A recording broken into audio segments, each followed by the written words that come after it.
This is Dr. Steve. Feel inspired. This show is going to change your life. Feel connected.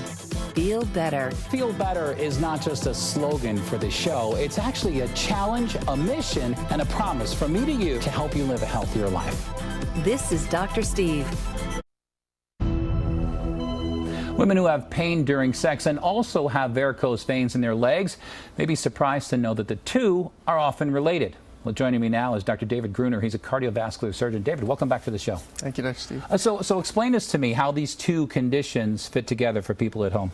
So the same process that causes varicose veins in the legs, which is underlying venous reflux or leakage of the veins, causes problems in the pelvis as well, as the veins are connected down to the legs. So in other words, basically the veins in the pelvis are congested and that can cause them pain? Correct. It causes swelling, causes distension of the veins in the pelvis, which compresses the organs around in the pelvis, which is an enclosed cavity. All right, so basically the telltale sign is pain not related to your menstrual cycle? Correct. This is a mechanical problem, so it's not related really to your menses. All right, so if you're having that kind of problem, get a good idea to check it out, because it could be related to your varicose veins.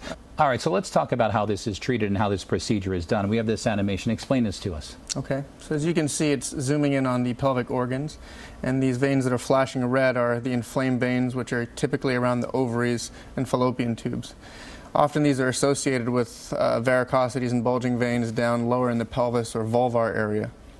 So we go in and we access one of the veins in the legs, as you can see the catheter going up through that vein, all the way up into your abdomen and coming around down to the vein that supplies the ovaries and the reproductive organs.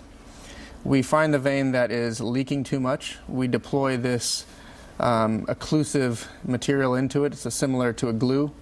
It's biodegradable, it stays in, but it cuts off the extra blood flow to the organs, bringing back and restoring normal blood flow. So basically you find that problem vein with this catheter, fish it through, and then block off the blood supply. What happens to that vein once you do that? The veins shrink back down to their normal size, and they stop compressing the organs and relieve the patient of pain, which is typically immediately afterwards. Right, immediately after. Now, where is this done? Is this done in a surgery, in an operating room? Is it done in the office? This is done in what we call a hybrid OR, where we have x-ray guidance as well as ultrasound guidance, so we can use real-time image guidance to see exactly what we're doing without making a cut anywhere on the body. Now, the person's awake? They're awake, but typically sedated, so they can lay still. Yeah. Okay, and what kind of recovery time are we talking about for something like this? They can go home immediately post-operatively, and typically they can resume activities the next day. Fantastic. So what is the chance of someone having a recurrence of this problem?